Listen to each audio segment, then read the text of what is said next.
Lilita Carrió entiendo que está conectada, le agradecemos este contacto en esta noche de viernes y queremos preguntarle, porque ella últimamente habló de muchos temas, habló del tema de la educación, tiene una enorme preocupación Lilita por el tema de la educación, por lo que pasa en Formosa, por la caja de YPF, por el ANSES, son muchos los temas para hablar con Elisa Carrió. Buenas noches Lilita, ¿cómo va? Buenas noches, ¿cómo les va? Muy bien. ¿Cuál es la mayor preocupación, Lilita, por estos tiempos? En realidad es como una bomba que se va creando, donde ellos están despilfarrando dinero y fundiendo de alguna manera la Argentina del futuro, del mediano y largo plazo, para llegar a una elección con mucho dinero en la provincia de Buenos Aires, pero la verdad es que cuando uno piensa en la nación, esta bomba, que seguramente les va a estallar antes porque no pueden contenerse a la inflación, en vez de tomar medidas de fondo, pasan a tener parches. Y no se puede rifar a una nación en virtud de una elección, hay que gobernar. Y se gobierna para todos los argentinos y se gobierna para la actualidad y también para el mediano plazo, digo, para el año que viene. Porque si no, una Argentina electoralista lo único que hizo es quebrarla desde hace mucho tiempo. ¿Y hay peligro por las instituciones? Digo, hay un plan que muchos denuncian, que es la agenda de Cristina de la impunidad. Pero el resto de los temas, digo... Bueno, la agenda es del PJ a esta altura, ¿no? Ajá. La agenda de la impunidad es de todo el PJ. Ya no es agenda solo de Cristina, es de todo el PJ. ¿Incluye Alberto esto? Sí, obviamente. Obviamente porque es el que es el presidente de la República. Ahora, la agenda de la impunidad es una imposibilidad de hecho, es decir, en todo caso es una imposibilidad generada, en el peor de los casos, para que todo el mundo se quede tranquilo, es un momento de la historia. Pero al otro momento, yo he vivido la destitución de la Corte menemista, que un jueves, supongo de un día, cuando nosotros nos faltaron 2 para tener los 169 votos para el presidente Nazareno, me acuerdo que se retiró Zamora de la izquierda, en ese momento todos votaron en contra del juicio político porque hizo un acuerdo Duhalde con el que era ministro de Economía, ¿cómo se llamaba? Labaña, con la propia Corte por el tema de especificación y por la ley de derogación de la ley de subversión económica, que era la que implicaba a varios bancos más en la Argentina, no solo al Banco General de Negocios. Entonces, ese año, por ese acuerdo, que tenía un fallo de la Corte que fue un desmadre desde el punto de vista del Estado de Derecho, se acordó y entonces estábamos a punto de lograrlo. Y bueno, contribuyeron también sectores del PJ por ese acuerdo y no conseguimos porque hay 2/3 de los presentes en diputados para la destitución. Al año siguiente yo vi destituir. Se asumió Kirchner y 4 meses después, otra decisión, también estaba Duhalde con Kirchner, decidieron sí destituir a la Corte. En consecuencia, yo lo puse el día del legislador arrepentido. Es decir, un año deciden una cosa, al otro año deciden otra. De todas maneras, para que la sociedad que busca justicia se quede tranquila, antes o después, las condenas van a quedar firmes. Y como hay una declaración de nulidad absoluta por fraude, y no puede haber amnistía para delitos. La amnistía general sería ya, no hay amnistía ni indulto para delitos equiparables, imprescriptibles, como son la traición a la patria prevista en el 29 y en el 36. Así que creo que esta es la embestida, finalmente, en el peor de los casos, podrá ser un momento de la historia, pero no es la historia final. Pero claro, es un gobierno que en vez de ocuparse de los intereses de la nación, se está ocupando de los intereses personales de sus integrantes. Ahora, yo te daría una información de los casos de corrupción actuales. Mucho me interesa. Porque lo otro ya lo descarté. Sí. Uno, nosotros que estudiamos toda la venta de Denor a un precio vil prácticamente, ustedes saben que Nidling, con el cual acordó con el gobierno de Macri, yo nunca estuve de acuerdo, pero bueno, es parte de esto, pero él es un financista. Lo cierto es que en esa compra hay gente muy ligada a Massa, el caso de Filiberti, el caso de Vila Manzano, y Filiberti a su vez tenía un comodato, es Lingeri en realidad, porque ahí estamos investigando a Lingeri y a sociedades que tendrían parientes de Lingeri con respecto al cloro. Esto fue prácticamente una cuestión monopólica que se genera con Menem y sigue hasta construir en un comodato, la planta de cloro es de Aguas Argentinas, perdón, estamos en la venta de Denor. Sí, sí, pero es la compra de Aguas Argentinas. Claro, hay relación, ¿no? Allí sí, empresariales, sí. Sí, pero no, estamos en AISA primero, por favor, porque si no se me desordena la mente. Entonces, en el caso de la compra de AISA, está por un lado, está Vila Manzano, está Filiberti, que lo llaman Mr. Cloro, y obviamente detrás está Lingeri, todos muy cercanos a Massa. Nosotros ya estudiamos todo, porque veníamos a estudiarlo hace 2 meses. Creo que la semana que viene se presenta la denuncia, porque además claramente se lo dijo debido, ¿no? Es decir, en AISA es la caja política, y lo dije yo en AISA en el 2006. Cuando la estatizaron dijo, esto se va a convertir en la caja política de los gobiernos. Y cuando digo de los gobiernos, digo de todos los gobiernos.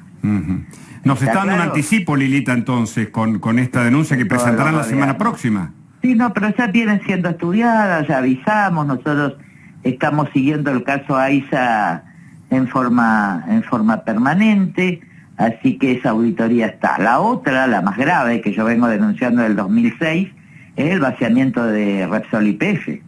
Esa es una larga historia de cómo hay un acuerdo entre Brufau y el expresidente Kirchner para vaciar.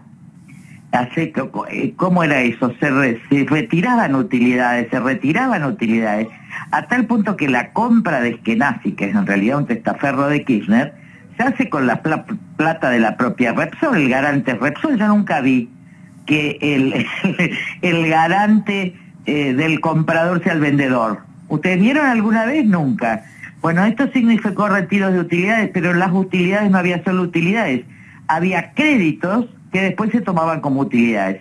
El factor central ahí es barata, íntimamente ligado a debido. La verdad es que el hijo nunca hizo nada. A mí me costó mucho en Juntos por el Cambio que se presenten como querellante, y digo que con esto tuve el apoyo del presidente Gutiérrez, pero no de parte del directorio ligado a Macri. Esta es la verdad, esta es la pura verdad. Es más, nosotros propusimos un síndico que renunció al mes, que es Gustavo Gutiérrez, porque la verdad es que algunos del macrismo no querían un síndico real. Entonces, ahí obligué casi, y el presidente estaba de acuerdo, a que se presenten como querellantes y pidan una auditoría, porque esto no pasa una auditoría, este vaciamiento. Claro.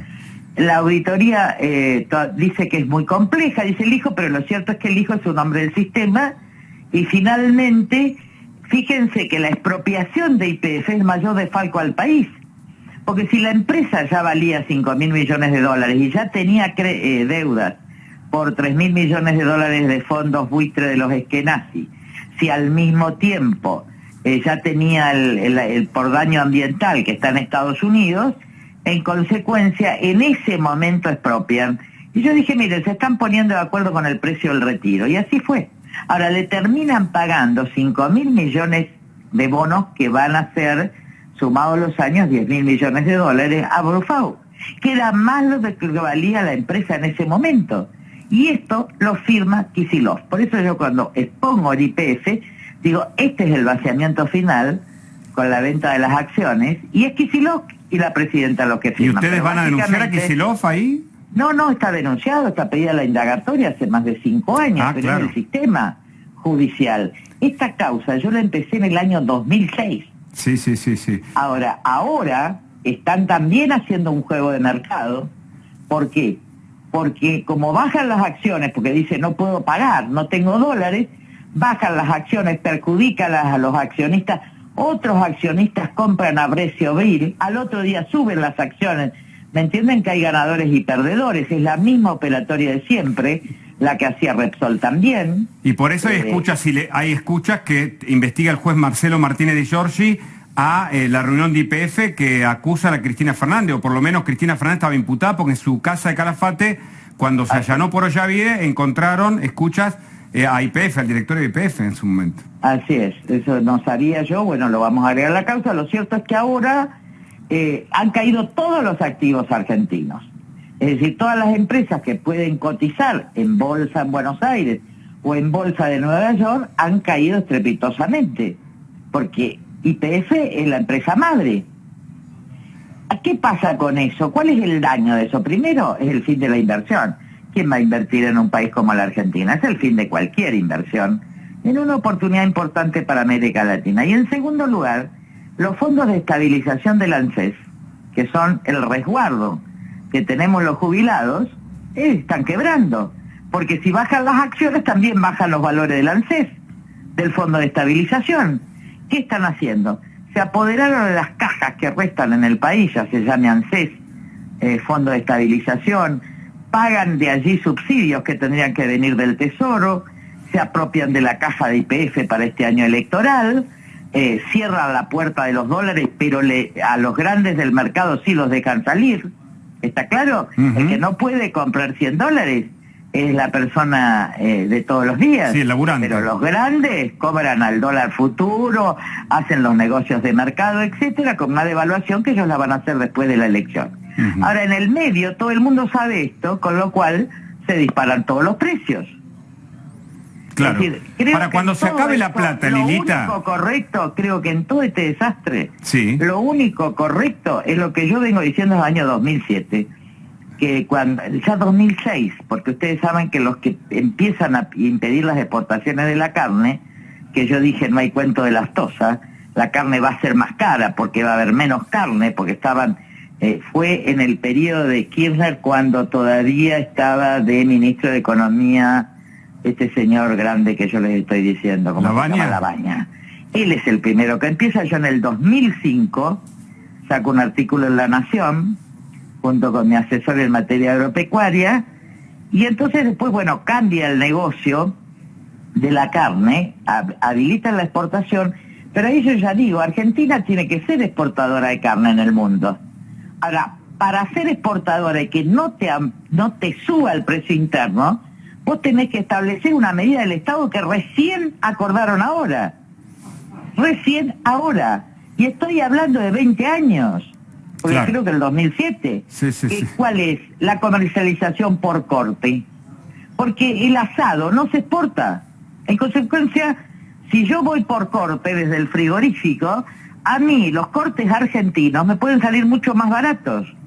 Correcto. Esto es lo mismo que en el trigo. Yo no tengo que ponerle retenciones al trigo. Lo que tengo que armar, yo recuerdo en el 2007 o en el 2008, porque yo soy la que quiero bajar las retenciones, digo, acordemos un cupo interno, pero después seamos los primeros exportadores de trigo y además fomentemos la industria alimenticia que exporte, que era el destino de la Argentina, ciudades inteligentes ligadas al campo. Claro. Bueno, ahora suspendieron creo que el maíz, después volvieron. Es decir, estamos en un problema sistémico tan grave, con una incompetencia tan brutal, y a un dólar que en realidad no es el real, lo que está cobrando el productor es muchísimo menos. Claro. Acá el que se funde es el productor, que compra además los insumos con la inflación de un dólar futuro. Ahora, Lilita, con un problema económico así y con un problema político o judicial, porque las causas avanzan. Les puede sobrar dinero, les puede sobrar dinero porque tardan en acordar con el fondo. Ajá. Y entonces quieren retener todo el dinero para ganar una elección. En el medio quiebra la nación, no les importa. Porque lo que les importa es garantizar la impunidad, aunque quiebre la nación entera. Usted dice que como el acuerdo va con el fondo tarda, van a utilizar ese dinero para gastarlo en la campaña, ¿eso está diciendo? No, en la campaña, en los subsidios, etcétera, pero además discriminando, obviamente. Pero eso tiene un fin pronto, digo, puede pasar una campaña nomás. No, esto es lo que genera, el déficit fiscal no se soluciona así. La Argentina, a ver, ¿cómo te entran dólares a un país? ¿Con inversiones o con exportaciones? Dependiendo como a principios de siglo. Nosotros solo dependemos del campo. Pero nosotros tendríamos que ser la primera industria alimenticia del mundo. Tendríamos que ser la mejor de diseño de mediana y alta calidad en el marco de la integración con el Mercosur. Es algo que yo lo hablaba con Yago Aribe, claro, el íntimo amigo de Fernando Enrique Cardoso, en el año 96. Miren lo que estoy hablando. Ahora, el problema es ideológico, Lilita, para enfrentarse al campo. Es un problema, les digo, es un problema gravísimo. Ajá. En términos de fascismo e impunidad en el kirchnerismo, pero también es un juego de suma cero de todos los gobiernos que no conocen la Argentina. ¿Está claro? Yo he llevado en Juntos por el Cambio a más de 400 medianos y grandes y a todas las pymes, pero no se reunieron en talleres, el presidente no se acercó a hablar con ellos. Ajá. Así que yo que conozco este país y que lo he recorrido 20 veces, tenemos problemas estructurales gravísimos. Y políticos, porque cuando... los estamos taponando, sí. Claro, claro. Pero son cuando se respalda... Cuando se respalda a personas como Gilles Frano o a Moyano, cuando el gobierno hace un respaldo, ¿qué busca obtener? Pero, a ver, sigue siendo un sistema mafioso. Por eso hay que reconocer en el gobierno de Mauricio Macri el único interregno republicano que tuvo la Argentina en los últimos, desde la Alianza, digo, que la Alianza la voltearon entre los mercados y la paridad peso-dólar en los que querían la devaluación y en los que no querían. Yo participé, yo fui testigo de ese golpe, donde había radicalismo y PJ juntos, que fueron al gobierno de Unidad Nacional. Y lo digo porque me invitaron a ser ministro, o sea que no estoy contando un invento. Está todo declarado en lo que era el juzgado de Ollarvide. Entonces, nosotros vemos los ciclos en la Argentina, una Argentina cada vez más pobre, una Argentina que frente al mundo no es creíble. Si nosotros no creemos en nuestros gobiernos, ¿cómo piensan que puede creer alguien de afuera? Claro, claro. Aún de un país. Ahora, en esto hay una geopolítica extremadamente peligrosa de Cristina Kirchner. Ajá. Que en realidad está aliada con Rusia, porque Rusia está penetrando en América Latina, y aunque se rían algunos, está penetrando vía Cuba, Venezuela, y ahora está entrando en la Argentina. Esto es la vacuna, la rusa. Es decir, en la base china, el avance de Rusia y la alianza incluso con Irán también. Así es una alianza geopolítica mundial. Lo que pasa es que esta alianza geopolítica mundial nos lleva a la dictadura, ¿Ah, sí? Y claro, porque los países son dictaduras. Miren lo que está sucediendo en Rusia. Ajá. En realidad este hombre, ahora asociado con la iglesia, a diferencia de Stalin, pero es tan cruel y tan terrible, ha envenenado al líder opositor. Ahora, el kirchnerismo es consciente de esa realidad que nos lleva a un destino... La comparte. Ajá. No por eso solo acordamos con maoísta. No se olviden que Zanini militó en el maoísmo, cuanto peor... Y todos con mano, en cuanto peor, mejor, y después con el populismo, que es un decisionismo en realidad que viene de Carl Schmitt, es autoritarismo puro. Entonces, ellos lo que quieren es que no haya clases medias, que haya subsidios, que las grandes empresas queden en manos de ellos, y que la gente sea esclava. ¿Qué es Formosa? Eso. ¿Qué es Santa Cruz? Eso. Y la gente las personas terminan por naturalizar. Yo conozco Formosa, miren, mi bisabuelo, Claudio Sustaita, fue con el general Donovan a crear el Territorio Nacional del Chaco, o sea que fue secretario general del Territorio Nacional a fines del siglo XIX. Es más, mi bisabuela fue la primera maestra que viene de Buenos Aires, que daba en las escuelas del partido de San Nicolás. Estoy hablando de la parte de San Nicolás allí de Santa Fe, de Agote, una familia tradicional, y crea la escuela donde yo voy, que es la escuela de niñas, la número 2. En ese momento Formosa era territorio nacional. Claro. A ver si entendemos. En consecuencia, cuando Infran dice Carrión no conoce, pues ¿cómo no voy a conocer Formosa? Lo que pasa es que Formosa está encerrada en Infran. Ahora, lo que no hay que olvidarse, ¿por qué apoyan los gobernadores del PJ? Porque los negocios vienen de ahí. Chicone empieza con Van den Broek, que también está en el Banco de Formosa.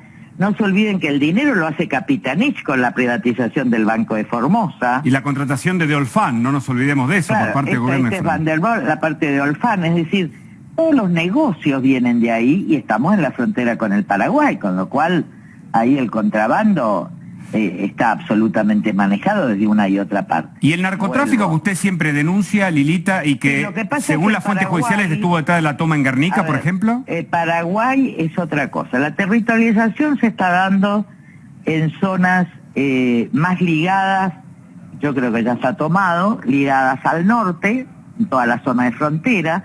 La detención y la extradición de Valderrama puede ser algo importante, pero puede saltar toda la política salteña. Está claro, porque están todos metidos en esto de la droga. Ahora, en el norte hay territorialización y en el conurbano hay territorialización. ¿Qué significa eso? ¿Qué es? Que el narcotráfico, ¿cuál es su política? Tomemos Medellín. Te genera un lugar muy pobre con una economía que depende del menudeo del narcotraficante. Ajá. Entonces, cuando vos entras a la Villa 1114... Que hubo otro muerto. Vos tenés un control, claro, vos tenés un control de bandas, incluso de jóvenes peruanos, no podés entrar. Yo he tenido conciencia que hace unos años, bastante, la policía no entraba, cobraba la federal. En consecuencia, ¿cuál es la ley adentro de la villa? Esto ha cambiado mucho con la urbanización. ¿Cuál es la ley adentro de la villa? La del narco. ¿Y usted dice que el gobierno es cómplice o no puede contra el narco? Bueno, Lilita? Lo de Guernica es un claro. Lo que pasa es que los muchos punteros del PJ son a su vez menudeo de narcotráfico. Ajá. Y hay grandes del PJ que tienen el negocio del narcotráfico. Ahora, la política se financiaba antes con la ruleta esta, ¿cómo se llama? No es la ruleta, ¿cómo se llamaba eso? ¿Con el juego clandestino se refiere? No, eso sí, ¿cómo se llama la que se juega todos los días? La quiniela. La quiniela. Entonces, vayamos 40 años atrás, la quiniela clandestina. Claro, sí. Uno iba a una ciudad de provincia y sabía quién era el más rico porque era el que manejaba la quiniela clandestina. El que levantaba los números, el capitalista, digamos. Está claro, el capitalista, ese le pagaba a la policía y la policía le pagaba al gobernador. Así de simple. Con el paso de los años y el avance del narcotráfico, sobre todo con la producción, que es a partir de que entra Duhalde, porque ahí se produce, porque antes los precursores químicos iban a Bolivia y de Bolivia venía la droga. Claro. Pero después el negocio fue, a partir de la devaluación de Duhalde, que la coca viniera a la Argentina, incluso hay productores de coca en la zona de Santiago y más, y ahí se produce, es cuando viene la pasta base, ¿está claro? Sí, sí, sí, lo que vale mucho dinero para producir cocaína. Y el Paco, etcétera. Fíjense el tiempo de la aparición del Paco. Claro. Año 2002, coincide exacto. Ahora, usted habla de los punteros políticos y la cámpora, ¿es una forma de, digamos, de avance territorial? Digo, cuando avanza la cámpora y avanza Máximo, obviamente, por consecuencia lógica, ¿qué ve usted, Lilita, como analista política además que es? Yo no voy a discriminar a todos los jóvenes de la cámpora, ¿está claro? Lo que digo es que en el conurbano pasa de todo y con todos. ¿Qué quiero decir? Que hay muchos intendentes, cualquiera sea el partido. Estoy hablando de una forma de financiamiento de la política. Ahora, que hay muchos de la cámpora, o algunos de la cámpora, que tienen problemas de adicción y en consecuencia están presos del narcotráfico, esto es obvio, y lo hemos visto en la Cámara de Diputados. A ver, no, es que nos contaron. Yo un día me pregunté, era a alguien y pregunté, ¿qué le pasa a este chico? Dice, está duro. ¿Qué es estar duro? Pasado de cocaína. Así que esto lo hemos vivido. Yo no me voy a meter con las cuestiones personales de los que son adictos. No, hablamos de las prácticas culturales, de algunos sectores marginales. Hablando de prácticas políticas, no, pero esto destruye. Ustedes no saben con lo que es la gente decente y trabajadora que vive en las villas y trabaja en la ciudad. Claro. Porque ellos son los amenazados. Ellos salen de la villa y cuando van a tomar el colectivo los roban. Si vos no le haces caso al narco de la villa, está claro, te matan un hijo. Y la verdad que el registro de los hijos, si muere un chico de clase media es una cosa, si muere un chico pobre no es nada. Claro. Yo he estado en León Suárez, en la casa de una mujer, en el año 2002, cuando yo entraba a las villas, porque ahora sí entro. La gente que me recibe al otro día le hacen cualquier cosa, no puedo entrar. Ahora, no puedo entrar por cuidado de aquellas personas que dentro de la villa hay que ser héroe allí, para poder recibir a alguien opositor. Lilita, y cuando usted ve que no empiezan las clases, cuando ve que no empiezan las clases, ¿usted lo ve como algo adrede o como algo como algo casual. Ponemos un tuit suyo que dice esto sobre la educación. Ahí vemos, ¿no? Hemos vivido una verdadera catástrofe educativa, por eso es imprescindible la vuelta a la escuela y recuperar el vínculo educativo, social y comunitario. La educación es la política central del porvenir que nos permite construir sociedades más libres, humanistas y plurales. ¿Usted lo ve como algo adrede o como algo que el gobierno no logra resolver? Hace 20 años. Ese escrito mío sobre educación tiene 20 años, que fue con la famosa ley de Filmus para que sea candidato a jefe de gobierno, que yo quise dar el debate. Yo hablé de la subversión semiótica, del problema de las redes, de cómo el humanismo tenía que ser enseñado, de la nueva laicidad, pero no se puede hablar, porque ha caído en una ignorancia brutal la clase política en el Congreso, el mismo periodismo, hay que decirlo. No se puede hablar de estas cosas ahora.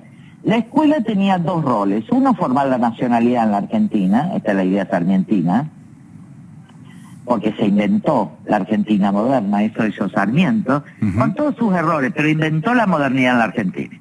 En un momento que en Europa se discutía esto y que no había escuela pública. Ustedes fíjense que hoy en Alemania el 80% de escuela pública, pero ¿qué escuela pública? Nosotros teníamos la mejor escuela pública del mundo. Yo me formé en esa escuela pública, no tengo un error de ortografía.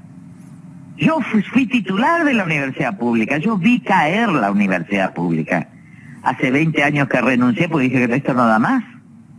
Acá hay que cambiar todos los paradigmas, hay que cambiar los contenidos, hay que formar de otra manera. Porque el gran problema de la educación, además, Guarda, es formar a los formadores. Claro. Si no, yo tengo militantes, ignorantes, al frente de las aulas. Ah, usted habla del adoctrinamiento ahí, Lilita. Acá así es, porque justamente enseñar es abrirle el horizonte de todos los conocimientos, no encerrarlos en una ideología barata. Ajá. Y usted ve ahí eso. Sí, sí. Además hay que manejar todo el tema que significa ser libres en una sociedad de redes, porque la educación también es el silencio. La lectura se produce en el silencio, el conocimiento interior de uno mismo se produce en el silencio, y hay una adicción en este momento a este contacto virtual que está deformando la formación. Ahora, si además el otro rol de la educación, que creo que es el más importante de todos, por eso yo soy de escuela pública, por eso creo en la escuela pública mucho más que en la educación privada, aunque respeto que haya educación privada, pero nunca acepté un cargo en una universidad privada. Fíjense, esta es la coherencia de una vida.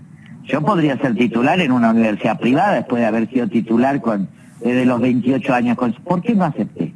Porque a mí me parece que la importancia de lo público radica en que tus compañeros se forman, vienen de distintas clases sociales.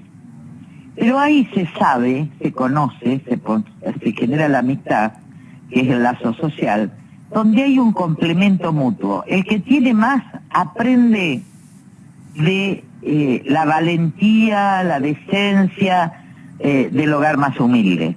Y el que es del hogar más humilde, que va a comer a la casa de otro, le crea una expectativa de ascenso social. Claro. Yo tenía íntimos amigos de mi hijo que veraneaban conmigo, y que sin embargo las padres eran empleadas domésticas, ahora claro, eran íntimos amigos. Valores, resiliencia, entonces, meritocracia. Claro, meritocracia, todos esos valores, pero además el lazo, saber que todos somos iguales. Iguala, claro. En cambio, cuando vos creas mucho privado y lo público se deteriora y hace huelga, claro, permanentemente. Yo nunca hice huelga en la universidad. Ahí está el rol de los gremios, Lilita, porque los gremios no quieren que las clases comiencen. ¿Cómo es eso? Entonces... Yo nunca hice huelga. Ustedes saben que en las huelgas de la universidad yo que ganaba 100 pesos, me acuerdo, como profesora titular, que no era nada. No alcanzaba ni para pagar la luz. Profesora titular, 28 años. Pero ¿saben por qué no hacía huelga? Porque yo sentía que el chico perdía la continuidad. Entonces, ¿a dónde iba? Me iba a la plaza a dar clases. Porque no era que yo creo que hay que pagarles bien, pero no creo que hay un rol casi místico en la educación, ¿me entienden? Sí, porque uno está creando humanidad al enseñar. Y cuando los gremios se resisten al inicio, ¿qué piensa? ¿Que hay algo adrede o es, digamos, de una cuestión también ideológica? Es ideológico y además es de caja y de peleas internas. Yo la verdad es que no había vivido esta Argentina tan degradante, no la había vivido jamás. Obviamente que he compartido muchos paros de docentes, Pero en esta pandemia me parece que es una necesidad que con los protocolos necesarios haya un vínculo, porque cuando se desatan los vínculos, supongamos, un chico que tiene graves problemas por hacinamiento en su propia casa, con violencia doméstica, si no va ese vínculo más maternal, lo único que le queda es el vínculo con el otro, claro, pero saliendo de su casa. Ahora, el chico que se cría en la violencia se forma violento, Y es posiblemente una víctima para el narco, ¿no es cierto? Para el puntero político. Es víctima y victimario, ¿me entiendes? Empiezan como víctimas, terminan como victimarios. Yo conozco las cárceles de este país. Yo vi los barrotes, la gente tendría que ver. Son chicos de entre 20 y 26, 27 años. Esa es una responsabilidad social de todos nosotros. Y la idea de la militancia, ¿no? Porque se milita la vacuna, ahora la Cámpora milita el plan de vacunación. Politiza todo.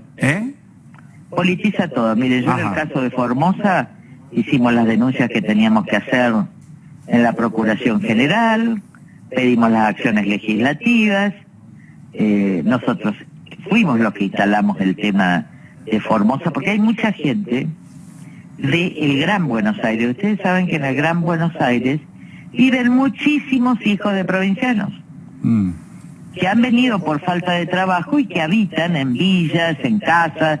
Acá está el interior del país, yo lo conozco entero al Gran Buenos Aires. Entonces, hay gente que se muere, supongo en Formosa, un hombre de 90 años. Su hijo o su hija quiere ir a despedirse, pero el hombre se está muriendo y lo obligan con certificado negativo, es decir, con el sin COVID, a estar 14 días en hacinamiento. Pero esto es una tragedia. Claro. Claro. Está claro, estoy hablando del derecho de decir adiós, que nosotros hemos logrado, gracias a Dios, el derecho de decir adiós en la ciudad de Buenos Aires porque la gente muriendo en hospitales es terrible, en absoluta soledad. ¿Este gobierno, el kirchnerismo, es proclive al manejo de las libertades, a regular Obvio. Y ahora se dan cuenta que son indigenistas urbanos.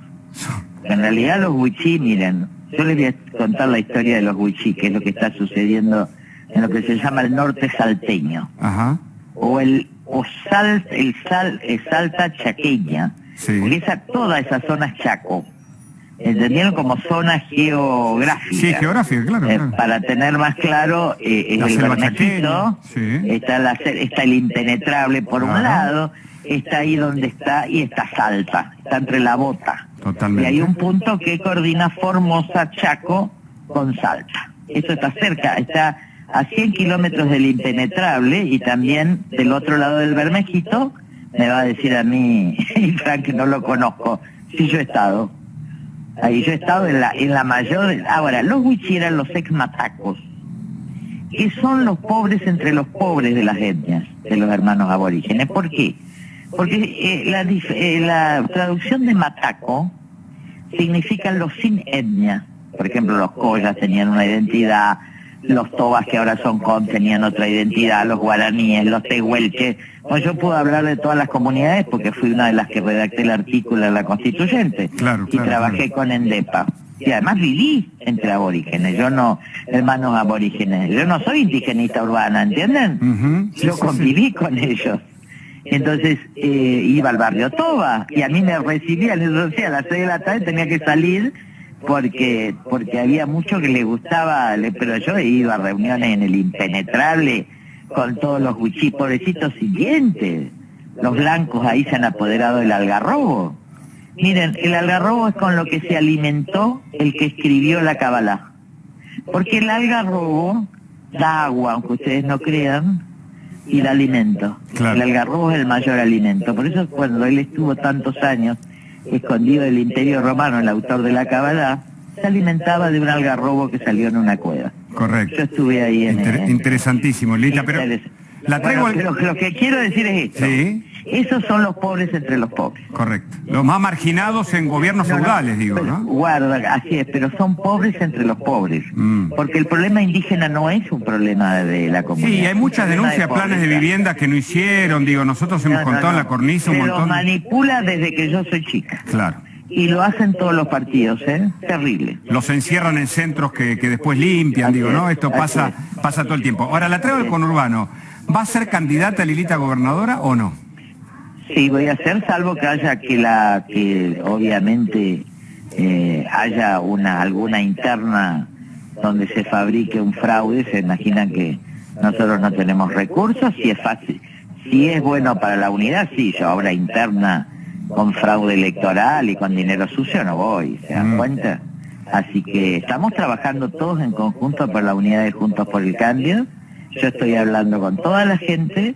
Y además siempre tiene que haber una persona disponible para perder. Claro. Porque hay muchos que quieren ser candidatos, pero nadie quiere perder. Claro, entiendo. Entonces yo digo, si alguien tiene que perder y que no le toquen los ataques, porque se ataca el prestigio, te atacan la familia, te atacan todo, estos no tienen, te amenazan con balas, yo tuve amenaza de bala, se hicieron de todo conmigo, pero yo no le tengo miedo. Claro. Entonces guarda que podemos quedarnos sin candidato para enfrentar a esto. En ese caso yo estoy dispuesta, porque a mí no me toca lo que me hagan, a mí no me tocan. Claro. Yo tengo como un manto de Dios y una fe inquebrantable que lo que digan de mí no me interesa, yo ya he demostrado con creces lo que soy. Y el otro de los candidatos, además de la alianza que está buscando Juntos por el Cambio, es Horacio Rodríguez Larreta, Lilita. No, Horacio es jefe de gobierno de la ciudad. Sí, ya sé. Y va a ser candidato a presidente después. Ah, candidato a presidente es él entonces. Claro, yo no voy a ser candidata a presidente. No, usted es gobernadora, quedó claro y nos da el título. No, yo lo que digo es si hay que cambiar la provincia de Buenos Aires y nadie se anima, yo estoy ahí. Correcto. Está, porque si no, no hay nación. Correcto. Pero Juntos por el Cambio también debe saber que debe cambiar. ¿Qué quiero decir? No se pueden cometer los errores del pasado, no se pueden basar encuestas, tenemos que cambiar. ¿Están buscando alianzas con algún sector del peronismo incluso desde Juntos por el Cambio? Sí, pero aguarda que ahí hay que diferenciar, hay peronistas que son republicanos, que son decentes, y después está todo también la corrupción del conurbano. Entonces, si yo hago alianzas de cualquier manera, yo no estoy cambiando, al contrario. Estoy haciendo pan PJ de Juntos por el Cambio. Claro. ¿Usted es la gran aglutinadora, digamos, de Juntos, de este nuevo Juntos por el Cambio? No, yo trabajo en conjunto con todos. Yo me reúno con todos. La quiero a María Eugenia, ando permanente con Horacio. La quiero y la conozco de mucho tiempo a Patricia. O sea, voy a hablar con Pichetto porque yo tuve una relación con él, sacamos las mejores leyes que tuvo la Nación, la primera del Consejo, de la Magistratura, Ministerio Público, Habeas Data, con él, Soria y Negri. ¿Y Macri? Yo con Macri no estoy hablando en lo personal, pero es un problema personal, Con Juliana tampoco es grave, simplemente, pero yo hablo con Juliana, ahora le mandé felicitaciones por dedicarse a la Fundación de la Educación. A ver, no es una cuestión política, porque Juntos por el Cambio es una creación colectiva. Piensen que yo con Mario Negri soy casi una hermana. Nos conocemos hace 30 años. Somos amigos de familia, de nuestros hijos. Y si yo voy a la casa de Mario Negri, voy a mi casa. O Benedetti, o tantos dirigentes radicales. Y tantos también, mucha gente del PRO, que yo los quiero muchísimo, que son amigos personales, que vienen a mis cumpleaños. No. Yo creo que acá hay que unir. Bueno, correcto. de hecho, yo construí, fui coautora, en todo caso, autora de Juntos por el Cambio. Totalmente. ¿Y cree que puede volver a ganar Juntos por el Cambio en la próxima elección? Si lo hace bien, si hay una idea rectora, si hay un proyecto en serio, si vamos a hacer las cosas en serio y no mezclamos cualquier cosa, estoy segura que la República la vamos a recuperar, porque acá no está en juego quién ganó, quién pierde, sino cómo recuperamos la República perdida. Punto. Listo. Así que yo estoy para perder, yo estoy para servir. ¿Y el gobierno qué puede hacer si pierde imagen positiva como está pasando, crece en imagen negativa, con errores de gestión? ¿Qué puede? Van a amenazar, acá va a ser posible el fraude. ¿Ah, sí? Con el tema de la pandemia, sí, todo va a ser posible, porque la impunidad es superior a todo. ¿Usted sospecha el fraude político? Sí, el miedo en los votantes va a ser terrible. Disciplinamiento, dice. Claro, y las personas mayores, por ejemplo, no pueden ir al voto presencial porque no va a haber vacuna. ¿Entienden que es una elección muy complicada? Porque cuando muchos que quieren ser ya presidente, que son jóvenes, no estoy hablando de Horacio, ¿no? Quieren ya postularse a presidente, yo le digo, miren, hay que pasar lo que viene, ¿eh? Hay que pasar lo que viene. Entonces, una persona que no tiene interés personal, solo una persona que no tiene interés personal y que tiene buena relación con todos, aunque me discuten siempre en tiempos no electorales, porque yo soy la peor de todas, es capaz de contribuir a la unión, a la unidad. Pero no tengo, a mí me conviene no ser, les conviene, ¿está claro? Claro, sí, sí, Estoy sí. trabajando, obviamente que a mí no me conviene. Ahora, pero yo voy a hacer lo que mi conciencia, en conexión con mi creencia en Dios, me diga que debo hacer. ¿y Máximo? ¿Quién es Máximo Kirchner, Lilita? No lo sé, no lo sé. Yo le tenía afecto cuando era chico porque en realidad me daba cuenta que era una víctima Ajá. de un matrimonio que solo pensaba en el poder.